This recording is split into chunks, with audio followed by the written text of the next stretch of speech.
cuando le planteas a alguien que estás pensando hacerte vegana, siempre piensan en lo mismo, que lo haces para perder peso. Es que ni siquiera por salud. Se asocia muchísimo aún el veganismo con una dieta milagro. Y mira, solamente hay que buscar en YouTube dentro del matadero para saber que el veganismo no tiene nada que ver con eso.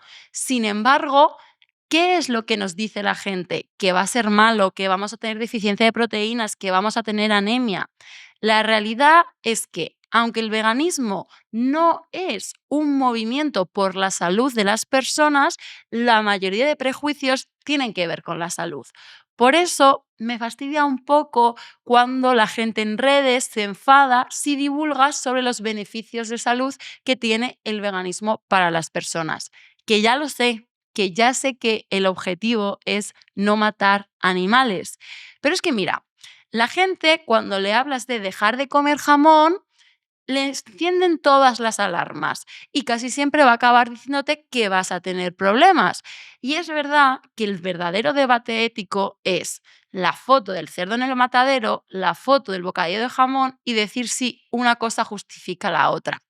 A nivel ético es muy difícil de justificar, pero ¿quién ha dicho que vayamos a seguir el camino lógico? Van a salir un montón de preguntas sobre nutrición y es que van a intentar colarnos que el jamón es súper importante, cuando la realidad es que la causa número 1 de muertes, ¿cuál es? Las enfermedades cardiovasculares. La causa número 1 de las enfermedades cardiovasculares, ¿cuál es? El consumo excesivo de colesterol y grasas saturadas. ¿Que de dónde viene? De los productos de origen animal. Pues mira, es muy importante el movimiento ético y lo vamos a seguir defendiendo hasta el final. Pero si podemos hacer un poquito de caballo de Troya y a través de la salud hacer que la gente se replantee si debería consumir menos carne y seguir ahí hablando hasta entrar en el argumento más ético, yo lo voy a hacer. Lo voy a hacer en parte porque la salud pública me importa mucho y que haya tanta gente muriéndose tan pronto por algo que es evitable me importa mucho. Y que si encima es evitable consiguiendo que no mueran tantos animales en los mataderos, para mí doble beneficio, no hay ningún tipo de duda. Y ya que vamos a hablar de salud, pues me he traído a uno de mis nutricionistas favoritos, a Miguel López, y ahora vamos a una entrevista sobre cuánto nos puede aportar comer menos carne, incluso llegar a cero para nuestra salud. Buenos días, Miguel. Muchas gracias por venir. Gracias por cerrar la temporada, que no sé si te lo he dicho.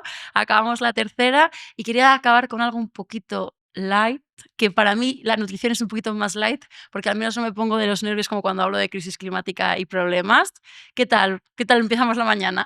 Muy bien, lo primero de todo, agradecerte, Bárbara, por la oportunidad de estar aquí. La verdad, cerrar no lo sabía que era el último episodio de la temporada, entonces creo que puede ser muy interesante el hacerlo y hablar un poco de lo que trabajo y lo que investigo habitualmente en este sentido, que es la Justo nutrición. quería que empezásemos por una introducción porque tenía yo aquí mis preguntas y he dicho, ay, pero yo como siempre tengo muy en mente a Miguel que me ha ayudado a hacer tantos trabajos, el TFM me acuerdo que con todo lo que tú divulgabas yo, bibliografía, bibliografía, todo esto me lo guardo.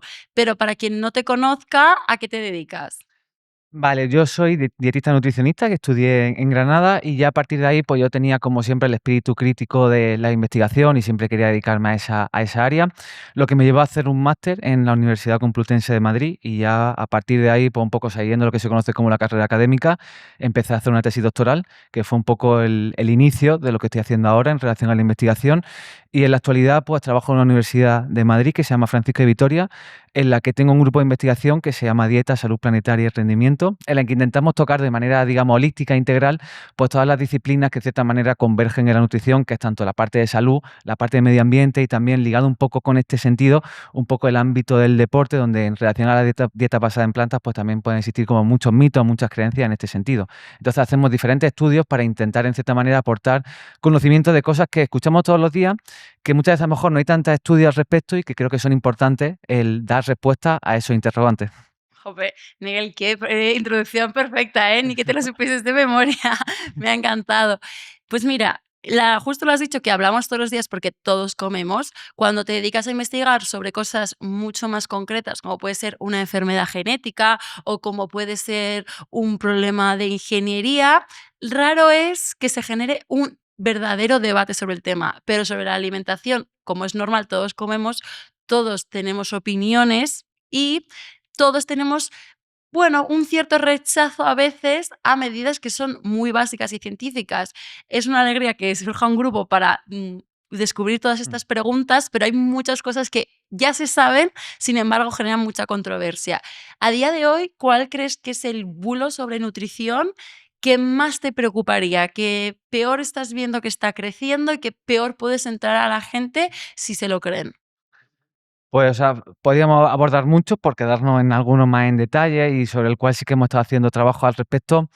Y sobre todo también por el impacto que puede tener no solamente sobre nuestra salud, sino también la parte del medio ambiente, es la necesidad imperiosa que muchas veces consideramos que tenemos que consumir, por ejemplo, alimentos de origen animal, por ejemplo, carne, pues para tener una adecuada salud. Por ejemplo, hemos publicado recientemente un estudio en relación a la anemia ferropénica, que muchas veces pensamos que si no tomamos carne, pues tendremos más riesgo de tener anemia ferropénica, o pensamos que si no consumimos proteína de origen animal, pues nuestros músculos van a ser más débiles o vamos a tener más riesgo de osteoporosis. Es decir, una serie de consideraciones que en cierta manera nos hacen presagiar que necesitamos sí o sí consumir ese tipo de alimentos, cuando realmente tenemos cada vez más constancia, y esto no deja de ser algo novedoso, pero cada vez hay más estudios al respecto, que constatan cómo desplazar alimentos de origen animal por proteína de origen vegetal integral, pues manifiesta beneficios bastante constatables sobre diferentes resultados de salud, tanto a nivel individual como a nivel global, entendiendo la parte del medio ambiente. La verdad, una vez más, cómo se nota esa divulgación y esta parte de investigación. Lo has dicho muy claramente, creo que está relacionado con una moda que es el bajo en carbohidratos, que va muy acompañado al alto en proteínas.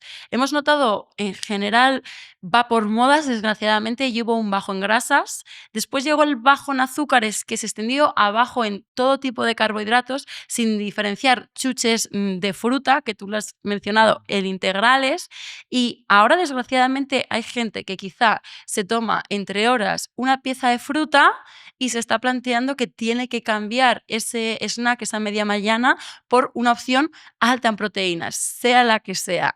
¿Tiene sentido algún cambio como ese? La realidad que no, pero es verdad que ahí aparecen como muchos interrogantes, porque también quizá esa parte que comenta de desplazar a lo mejor el consumo de fruta por proteína, pues muchas veces creo que viene también de esa mitificación en relación al hidrato de carbono y el pico de glucosa. Ha habido pues diferentes mitos desde mi punto de vista que hablan que si consumimos solamente fruta, pues el pico de glucosa va a ser mayor y eso va a tener un impacto mayor sobre en este sentido el riesgo de diabetes, por ejemplo, cuando la realidad es que no es así. Pero yo creo que esto es mucho más sencillo porque lo que creo que pasa mucho en la nutrición es que hablamos de que un alimento es bueno o es malo en relación a porque es una fuente de muchos nutrientes. Y decimos, por ejemplo, voy a poner simplemente un ejemplo, el huevo es beneficioso porque tiene mucha proteína, tiene grasa saludable, tiene diferentes micronutrientes y por ende, consecuencia de que tiene esos componentes, inferimos que va a tener beneficios sobre la salud. Y la realidad es que la nutrición es más compleja entendida en el sentido de que da igual el efecto que tenga en relación a un nutriente específico de ese alimento, si cuando nosotros lo estudiamos e ingerimos esa matriz, es decir, ese alimento en su conjunto, el efecto que induce sobre nuestra salud es distinto. Y esto es un ejemplo que se entiende de una manera bastante clara, que siempre pongo la misma referencia, y es el vino. Habitualmente se ha hablado de que, o se alegaba que el vino podía tener beneficios sobre la salud porque tiene un componente muy específico que se llama resveratrol, bajo el cual, consecuencia de que había estudios que observaban esa mejoría, pues se decía, como el vino tiene mucho resveratrol, por ende, asumimos que el consumo de vino puede ser beneficioso. La realidad es que cuando observamos a largo plazo el efecto que tiene consumir ese alimento, en este caso el vino, vemos cómo las personas viven peor en relación a que tienen más riesgo de diferentes condiciones como pueden ser desarrollo oncológico. Pues con la alimentación en relación a alimentos como puede ser el huevo, la carne, es exactamente lo mismo. No tenemos que considerar que un alimento es bueno o es malo porque tenga mucho de un nutriente. Realmente lo que nos interesa es entender qué pasa en nuestra salud cuando ingerimos dicho nutriente o dicho alimento. Por lo tanto, el hecho de decidir elegir un alimento u otro quizá no viene derivado de que tenga mucho o no de un nutriente, sino qué efecto tiene sobre mi salud cuando ingiero dicho producto. Y en ese sentido, más allá de vincularlo a tengo que consumir más proteína, pues quizá es qué tipo de proteína ingiero o qué tipo de alimento utilizo para alcanzar mis requerimientos, porque quizá también viene la noción, que creo que es un poco la perspectiva racional que nos puede llevar, que pensamos que cuanto más es mejor y cuanto más proteína mejor en relación, pues, por ejemplo, a ganancia de masa muscular, en relación a saciedad o en relación a otros desenlaces que se denominan de dicho nutriente. Y la realidad es que cuando nosotros cubrimos los requerimientos de ese nutriente, por ejemplo la proteína, añadir más cantidad no aporta beneficios adicionales. Incluso añadir más cantidad puede hacer que desplace la ingesta de alimentos que son interesantes. Por ejemplo, pueden ser diferentes vegetales de hoja verde o diferentes productos que pueden ser interesantes y que si añadimos mucha cantidad de proteína probablemente hagamos que la incorporación de esos alimentos se vea reducida. Incluso a veces, ya en población vegetariana o vegana, como hay esta obsesión con la proteína, creo que una cosa que nos pasa a muchos haciendo la transición es que empezamos a comer demasiada, no porque sea demasiada en proteína, sino por lo que tú dices. Pones en el plato una gran cantidad de tofu, una gran cantidad de garbanzos, de lentejas y no te da para comer suficiente verdura, una fruta de postre y te estás quitando una parte que es importante. Tú has mencionado la anemia. Las lentejas, genial, tienen mucho hierro, pero la vitamina C que venga con las verduras, con la fruta después, ayuda mucho a su absorción. Hace poco me dio mucha pena porque me comentó un chico que había sido vegetariano, pero dejó de serlo cuando empezó en el gimnasio y quería llegar a desarrollar músculo, no tanto porque las legumbres no tuviesen proteína, sino porque la cantidad total de proteína que le habían marcado eran unos platos tan grandes que él decía que no le daba para comer tanto. Yo hice un pequeño repaso así, express, lo que se puede hacer una tarde en Malasaña, literalmente a la 1 de la mañana, pero bueno, si alguien nos llegase con esta pregunta, más o menos ya saben que el tofu tiene proteínas, que los garbanzos tienen proteínas, pero llegan a la conclusión de que no son capaces de comer tantas. ¿Qué le contestarías? Claro, aquí el primer interrogante es por qué asumimos que tenemos que incorporar esa cantidad, es decir, determinar cuál es la cantidad que necesitamos. Justamente hemos hecho una revisión sistemática, un metaanálisis que recientemente, o sea, próximamente se publicará, mejor dicho, para evaluar el efecto que tiene la dieta basada en plantas en relación a ganancia de masa muscular y el rendimiento deportivo.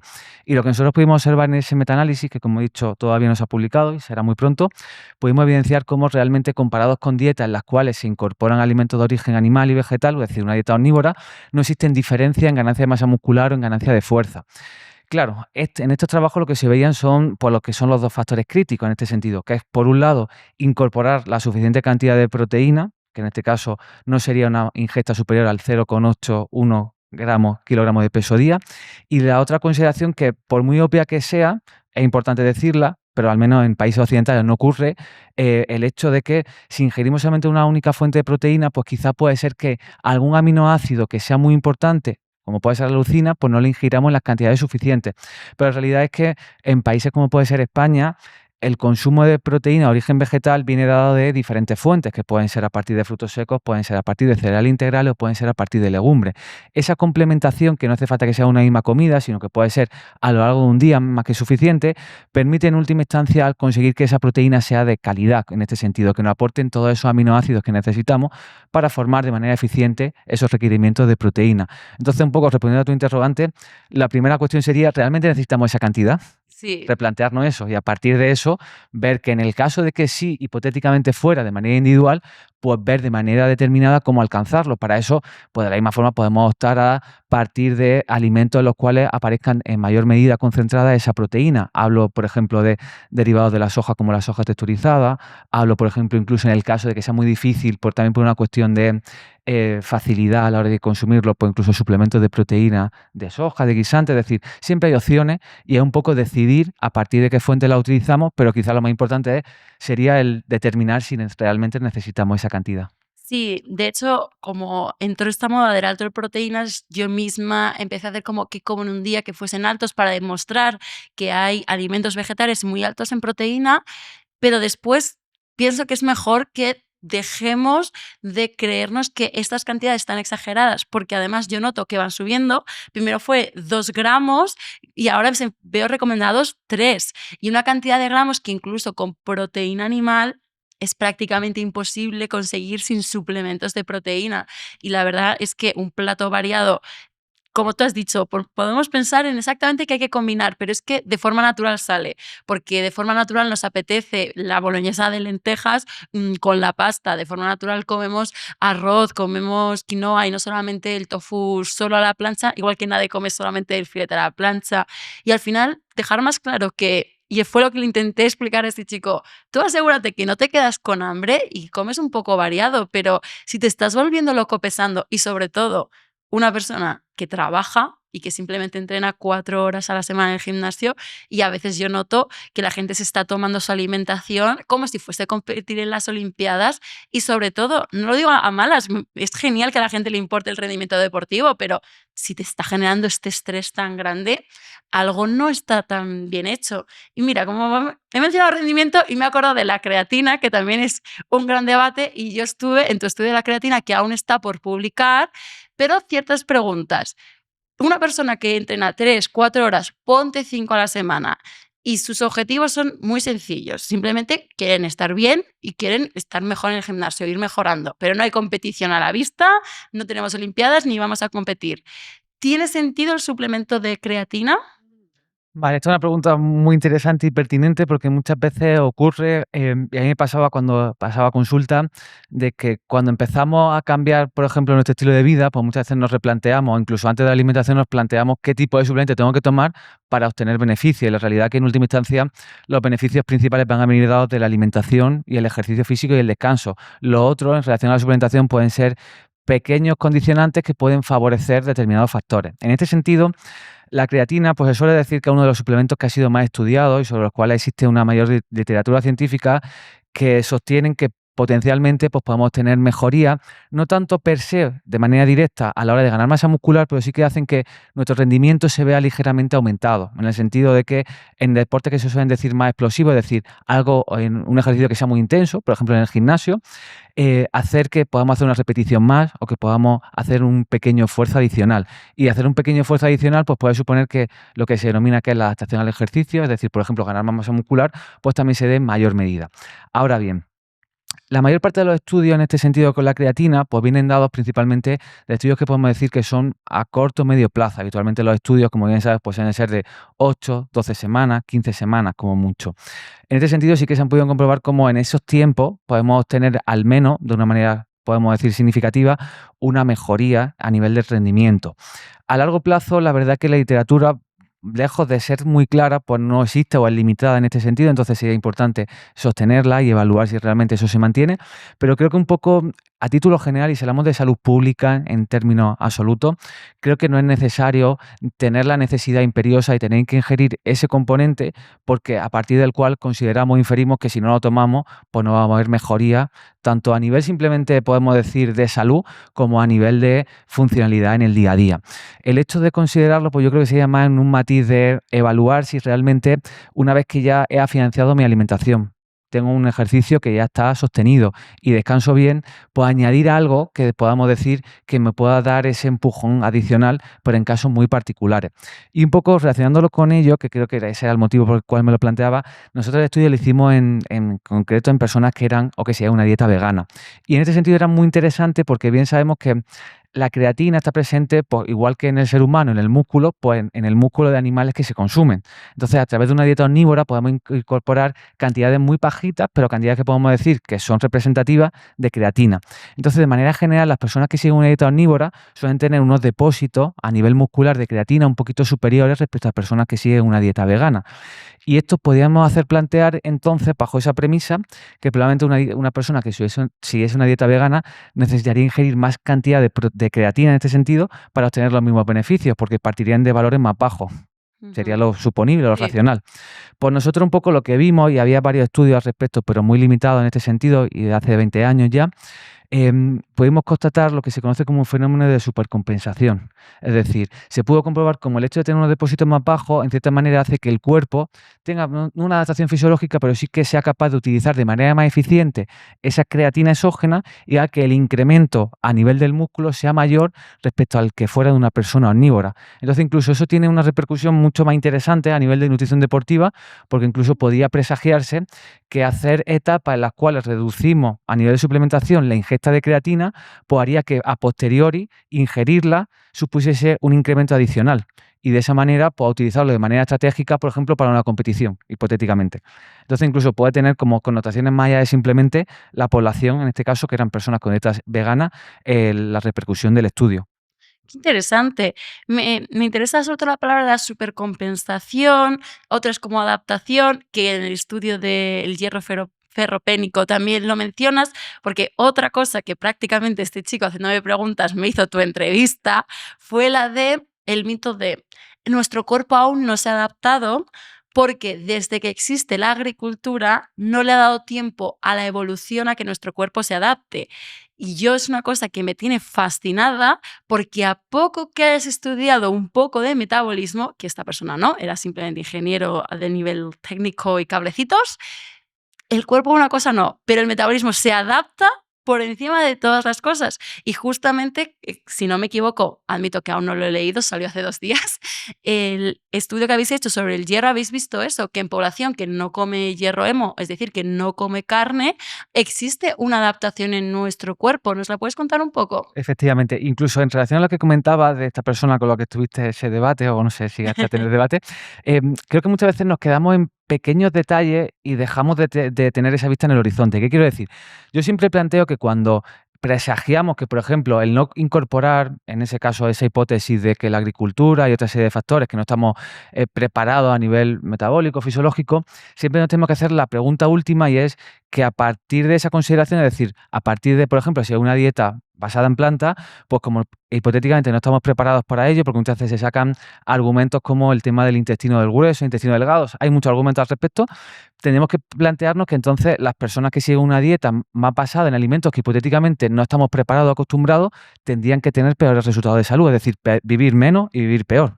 Y cuando eso lo constatamos, lo que vemos de manera bastante clara y fehaciente es como personas que consumen una mayor proporción de vegetales integrales tienen menor riesgo de todas las enfermedades crónicas no transmisibles, sobre todo enfermedad cardiovascular y procesos oncológicos, cáncer o diabetes, y de manera general la esperanza de vida aumenta de una forma significativa. Entonces, ¿qué sentido tiene quedarnos en esos pequeños detalles si cuando vemos lo que realmente nos interesa, que es ese desenlace final, vemos cómo existe una mejoría bastante sustancial y constatable en ese sentido? Totalmente. Y en relación al estudio del hierro, que es un estudio muy sencillo, o sea, considero, como se suele decir en investigación, es como un estudio muy elegante, muy sencillo. Creo que es muy bonito y ejemplificante porque de manera bastante fácil lo que hicimos fue coger a personas que ya siguen una dieta vegana y compararlas con personas que siguen una dieta omnívora. Y básicamente el estudio se traducía en las personas tenían que venir al centro de investigación y consumir una ingesta que decíamos una ingesta estandarizada de hierro no hemo. En este caso eran pistachos. Eran 150 gramos de pistachos, porque sabemos que 150 gramos de pistacho equivalen aproximadamente a 5,8 gramos de hierro vegetal.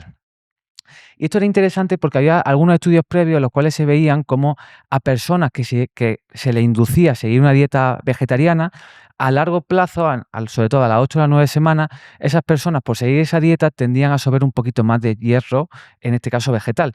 Pero el planteamiento sería qué pasa en personas que ya llevan un tiempo sustancial haciendo una dieta basada solamente en alimentos de origen vegetal. Y en ese sentido no había ningún estudio. Incluso pensando que, yo cuando leí dije, ¿cómo nadie se le ha ocurrido hacer esto cuando es tan pertinente y tan interesante llevarlo a cabo? Pues justamente cogimos a personas que ya eran veganas para decir, estas personas ya llevan, en nuestro caso eran personas que viviesen más de 6 meses haciendo una dieta vegana, y era evaluar si en esas personas existían algún tipo de adaptación que se había cronificado en el tiempo, que hacía que ingiriendo la misma cantidad de hierro no hemo, es decir, el hierro procedente de esos pistachos, la absorción a nivel intestinal y en última instancia su nivel de hierro plasmático fuesen diferentes. Y justamente lo que pudimos constatar era cómo en estas personas, a pesar de ingerir la misma cantidad del hierro a través de la dieta, la cantidad de hierro que absorbían y que aparecía en el torrente sanguíneo era mayor respecto a personas que siguen una dieta omnívora. Y esto es, como yo diría, o sea, siempre digo, esto es como muy bonito porque manifiesta cómo la fisiología tiene capacidad de adaptarse y puede encontrar, por lo que podemos decir, como mecanismos homeostáticos para en última instancia balancear y conseguir que un nutriente o un elemento que es muy importante, como es el hierro, se encuentre en cantidades necesarias. Porque creo que también es como muy importante el saber que el hierro siempre tiene la connotación como que parece que cuanto más es mejor y que tiene una serie de beneficios por consumir, incluso en cantidades que podemos decir un poquito más altas, pero cada vez hay más evidencia que tanto el problema viene de cantidades bajas como de cantidades altas. Y cantidades altas, pues claro, es lo de siempre, cantidades altas, pues la palabra alta ya lleva implícito que puede ser problemático, pero realmente cantidades altas pueden ser por lo que muchas veces, por desgracia, puede haber en la dieta occidental, que es prácticamente consumir carne roja o carne procesada prácticamente todos los días. Y eso ya supondría un aporte de hierro, podemos decir, constatable o significativo. Y en ese caso, el hierro procedente de origen animal, el hierro hemo, se ha podido evidenciar como puede acelerar diferentes procesos en los cuales se generan lo que se conocen como especies reactivas de oxígeno, radicales libres, los cuales pues, están involucrados en muchas cosas, entre ellas, por ejemplo, con el proceso oncológico como el cáncer colorectal. Y en este sentido hay estudios muy chulos que pueden evidenciar cómo existe una relación entre el consumo de carne procesada y el riesgo de cáncer colorectal, que eso está bastante constatado, pero incluso hay estudios que encuentran cómo lo que media esa relación, es decir, uno de los posibles detonadores que llevan a cabo ese mayor riesgo de cáncer colorectal puede ser el hierro hemo. Un poco lejos de la paradoja habitual que muchas veces se recomienda el consumo de carne porque tiene hierro. Sí. Y en este sentido, pues incluso hay estudios que muestran cómo potencialmente ese podría ser uno de los principales problemas asociados al consumo de este tipo de productos. Al final ha habido un cambio tan grande en el patrón de la alimentación en los últimos años que aún hay miedos que no representan la sociedad actual. Es decir, hace no tanto había hambrunas, había escasez, entonces podía ser mucho más frecuente la anemia de lo que es ahora. Y a veces hay como una sensación de darle suficiente carne a los niños, y menciono esto porque hay muchas familias que toman conciencia de salud, de sostenibilidad, cambian sus hábitos, pero a veces hay como un miedo de, ay, los peques van a tener anemia, y no nos damos cuenta que ya estamos en dosis altas con dosis que son habituales. Yo creo que la gente que nos esté escuchando, si ya ha llegado a la tercera temporada y en general si te sigue a ti también en redes, es bastante posible que su consumo de carne sea menor al de la media, pero nos queda una pregunta y es, ¿merece la pena, si tienes un consumo bajo de ciertos productos animales, bajarlo a cero? Que es tu famoso estudio del Omnibec. ¿Merece la pena bajar de una dieta omnívora vegana, perdón, de una dieta omnívora mediterránea a una dieta mediterránea vegana?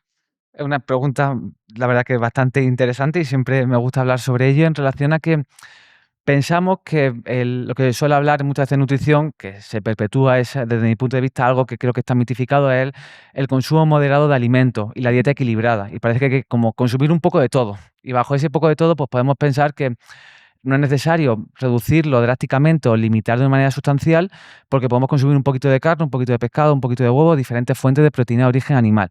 En este sentido, la dieta mediterránea siempre ha sido el estándar ideal de recomendación, bueno, y sigue siéndolo, de recomendación para la salud pública en términos generales. Pero cada vez tenemos más evidencia científica que nos dice cómo el hecho de desplazar, y vuelvo a repetirlo otra vez más, el hecho de desplazar proteína de origen animal por proteína de origen vegetal integral, pues tiene beneficios sobre el riesgo cardiovascular. Y esto es muy importante, que incluso creo que todavía se nos olvida, y muchas veces por la forma en la que se divulgan, un alimento no es malo o es bueno per se, sino que es bueno o es malo en función de que lo estemos comparando. Y lo que pasa en la alimentación es que nosotros a lo largo de un día vamos a ingerir X cantidad de kilocalorías, X cantidad de alimentos. Entonces, irremediablemente, cuando yo decido incorporar un alimento, dejo de consumir otro. Por lo tanto, el efecto de un alimento pues, queda un poco supeditado tanto al del alimento que ingiero como al del alimento que dejo de consumir. Entonces, no es una cuestión, como muchas veces se dice, de hay que consumir más vegetales. Claro, consumir más vegetales tendría que llevar implícito dejar de consumir, por ejemplo, proteína de origen animal. Entonces, una cosa lleva a la otra, porque muchas veces creo que nos quedamos en simplemente el mensaje de hay que consumir más un alimento, pero también hay que asumir que el desplazamiento tiene que ser a partir de las fuentes que queremos que se lleve a cabo ese desplazamiento. Pues un poco para responder a esa pregunta, hicimos un estudio hace ya 3 años, sí, creo que ya hace 3 años ya, en el cual justamente intentamos evidenciar cómo qué podía pasar en personas que seguían en la que se considera como el gold estándar, que se suele decir en investigación, lo mejor en términos de dieta, que es una dieta mediterránea, respecto a personas que seguían una dieta mediterránea y que lo único que hacíamos era desplazar el consumo de esa proteína de origen animal, que podíamos decir que era moderada, pero que estaba presente, por proteína de origen vegetal. Y ver qué pasaba, en este caso eran personas que eran jóvenes, eran universitarios básicamente, y físicamente activos y también eran sanos. Y esto era muy interesante porque en investigación lo que solemos decir es que la población de estudio pues, es muy importante de seleccionarla en función de qué queramos evaluar.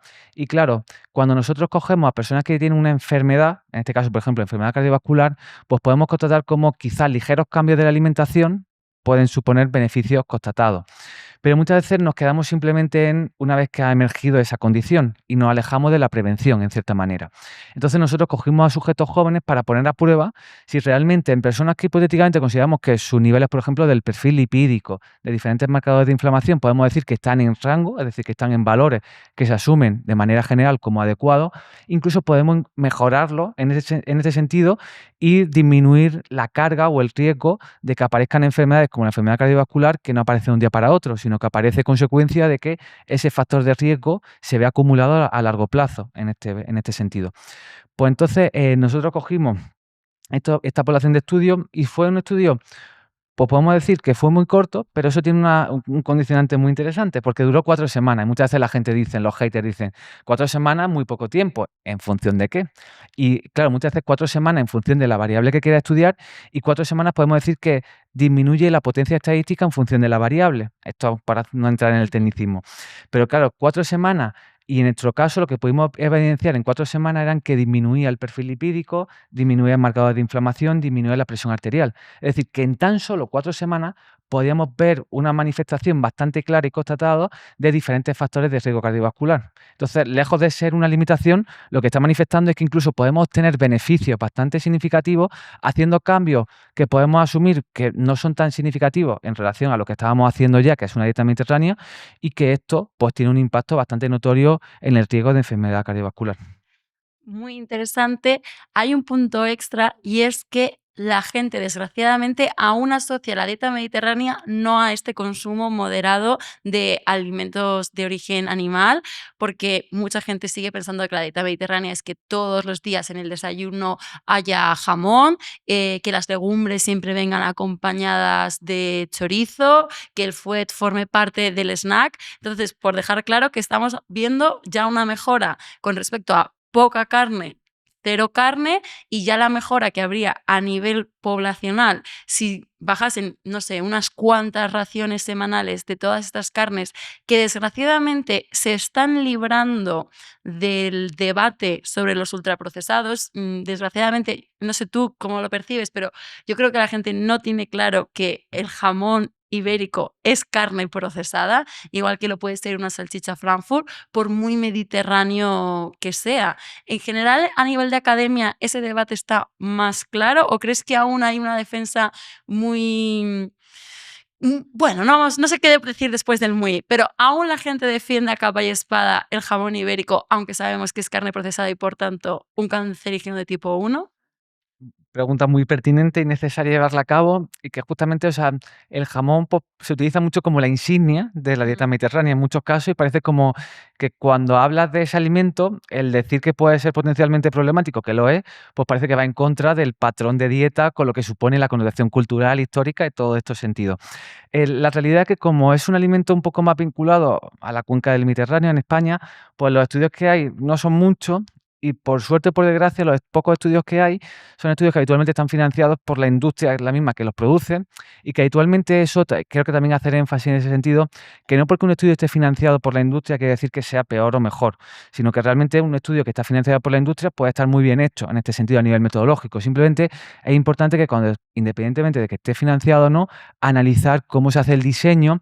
Y sí que es cierto que muchas veces cuando están financiados, por ejemplo, hay un estudio bastante relevante bajo el cual yo hice, esto por no entrar en tecnicismos, cuando una persona escribe un estudio científico puede escribir lo que se denomina una carta al editor, y eso fue lo que yo hice. Escribí una carta al editor para, en esa revista científica, pues manifestar una serie de limitaciones que desde mi punto de vista eran bastante críticas a la hora de establecer la alegación que hacían en ese estudio, que eran básicamente que decían que consumir jamón serrano era cardiosaludable. Y la verdad, pues cuando yo leí el estudio, pues me llevé un poco la mano a la cabeza diciendo, no sé cómo han podido decir esto, y más que se haya publicado en esa revista científica. En ese estudio básicamente decían que el jamón era cardiosaludable, pero un matiz que no hicieron mucho hincapié, que es muy importante a la hora de considerarlo, eran que comparaban el jamón serrano con un grupo que consumía jamón cocido. Entonces, claro, si lo Claro. comparamos con lo peor, pues por muy malo que sea lo otro, es difícil que se haga peor parado. Entonces, claro, aquí la cuestión es lo que hablábamos antes del comparador, con qué lo estamos comparando. Lo que tenemos muy, muy, muy claro en este sentido es que en desplazar el jamón serrano por diferentes fuentes, sobre todo de proteína de origen vegetal, o otra vez reiterarlo, manifiesta beneficios en todos los sentidos a nivel cardiometabólico. Respecto a otras fuentes de carne procesada, pues quizás la literatura no es muy significativa porque se limita a un producto muy típico en este sentido de España y la cantidad de estudios que hay no son tan notorios. Pero a nivel de desplazamiento por proteína vegetal es bastante claro su beneficio. Pues muchas gracias, Miguel. Ya ha pasado el tiempo en la entrevista y tenemos la pregunta final. Si tú pudieses chasquear los dedos y arreglar un problema, no hace falta que tenga que ver con la nutrición, incluso puede ser algo más personal y gracioso o algo más general de salud pública, lo que tú quieras, ¿qué escogerías? Vale, pues un poco ligándolo con todo lo que es mi trabajo y todo lo que me dedico a hacer, creo que una de las cosas que puede tener más impacto sobre tanto la salud de las personas como en el planeta en el que vivimos es, sin lugar a dudas, el dejar de consumir tanto alimentos de origen animal y desplazarlos por alimentos de origen vegetal, porque eso tanto va a mejorar nuestra salud de manera individual si somos egoístas, pero también va a mejorar la salud de todo el planeta en todos los sentidos. Entonces creo que es un win-win en todos los ámbitos. Sin duda, tener la doble motivación de la mejora de nuestro propio cuerpo y por tanto de nuestra vida y la mejora de nuestro alrededor sin duda ayuda. Pues muchas gracias, Miguel, por venir, por cerrar la temporada. Si quieren seguir sabiendo sobre todos los estudios que vas a seguir publicando, ¿dónde te pueden encontrar? Tengo una cuenta que se llama Nutreconciencia, donde de manera regular suelo compartir todo este tipo de información. Pues muchísimas gracias, espero que te sigan y así se sigan enterando de todos los estudios que son muy relevantes. Y nada, si queréis escuchar la cuarta temporada, que cruzo los dedos para que llegue, no lo podemos asegurar, se hará un esfuerzo. Por favor, darle a seguir en la plataforma que nos escuches y también en nuestras redes o, por ejemplo, la newsletter, si prefieres un email, a simplemente los cortes en Instagram, porque así os enteraréis cuando llegue. Y si no, hay que decir que todos estos temas también los tratamos en el blog y en muchos otros formatos. Espero que nos escuchemos pronto, ojalá que sí, en la cuarta temporada. Un besazo.